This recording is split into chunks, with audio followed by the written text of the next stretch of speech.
వ్యక్తికి మరి భయపడుతున్నాడు. చీకటి ఆయనకు ఒక కళలాగా వస్తుంది. చీకటిలో 3 పొడవుగైన బ్లేడ్స్, ఫ్రాంక్ ఉండే రెక్కల్లాగా 3 ఇటు సైడ్ 3 ఇటు సైడ్. ఫ్రాంక్కి ఉండే రెక్కల కంటే పొడవుగా రెక్కలు 3 this side, blades like fan blades 3 this side.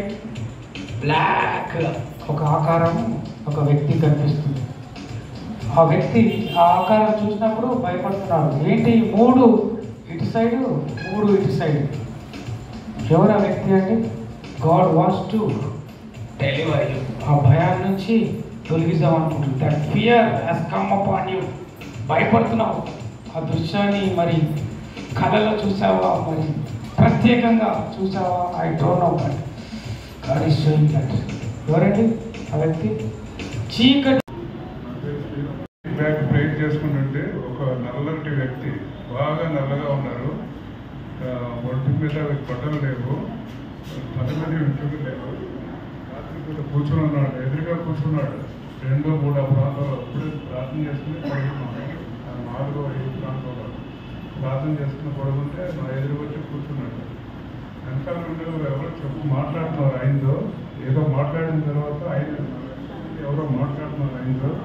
ఆ మాటలనేది వెళ్ళిపోయాడు. తలుపు తీసుకుని తలుపులోంచి వెళ్ళిపోయాడు. ఇది జరిగింది లాస్ట్ 1 వీక్ బ్యాక్. అదే సార్ కూడా అదే చెప్పాను నేను ఎవరైనా చర్చలో కలిసినప్పుడు. మా పాపకి యాక్చువల్గా లంగ్స్ ప్రాబ్లంతో బాధపడుతుందండి. సార్తో ప్రార్థన చేయించుకుందామని వచ్చాడు. సార్ని అడిగితే జోసఫ్ గారు చెప్పారు. సార్తో కూడా మాట్లాడాను. ప్రేయర్ చేస్తానని చెప్పేసి ఫస్ట్ టైం ఇక్కడ రావడం. నేను ప్రేయర్ చేయించుకుందామని వచ్చాను. ఇందాక మరి చివరి ప్రార్థనలో దేవుడు ప్రేరేపణతో, పరిశుధాత్మ ప్రేరేపణతో చీకటి శక్తులు ఎవరో బాధపడుతూ చూశారు అని చెప్పాము. అది కళలుగా పర్సనల్గా చూశారా తెలియదు, కానీ భయంకరంగా ఉన్నారని చెప్పింది. అది మీకోసమే దేవుడు మరి బయలుపరిచిన్నారు. ఇంకా కొంచెం వివరంగా చెప్తే మాకు అర్థమవుతుంది. ఎలా మీరు భయపడ్డారా, చూసిన తర్వాత ఏం చేశారు? మామూలుగా నేను తెల్లవారుజామున 3:30, 4 లేస్తానండి. లేచి ప్రేయర్ చేసుకుంటాను. ప్రేయర్ చేసుకున్న తర్వాత 5, 6 పడుకుంటాను. పడుకున్న తర్వాత అలా నిద్ర పెట్టింది. మాగానే నిద్ర పెట్టేటప్పటికి ఒక వ్యక్తి వచ్చి అలా కూర్చుని ఉన్నాడు. నల్లగా ఉన్నాడు. తల మీద వెంట్రుకలు లేవు, ఒక్క వెంట్రుక కూడా లేవు. ఎదురుగా కూర్చున్నాడు. మా ఎదురుగా కూర్చుని ఉన్నాడు. అప్పుడు నిద్రపోతుంది. అప్పుడే నిద్ర పడుతుంది. వచ్చి కూర్చున్నాడు. కూర్చుని ఇలా చూస్తున్నాడు.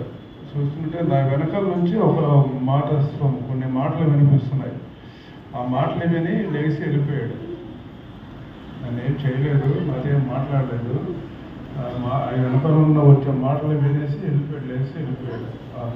బొమ్మలో వచ్చి బయటికి వెళ్ళాడు. నేను అంతవరకు చూడగలిగాను. ప్రార్థన చేస్తాం. మీరు అలాంటివి కాకుండా మీరు ధైర్యపడి వచ్చినా కూడా నజరేయుడైన యేసు నామములో అధికారంతో వాటిని వెళ్ళగొట్టే శక్తి దేవుడు మీకు ఇస్తాడు. వాక్యాన్ని ఇంకా భయపడండి. ప్రార్థిస్తాను. ఓకే.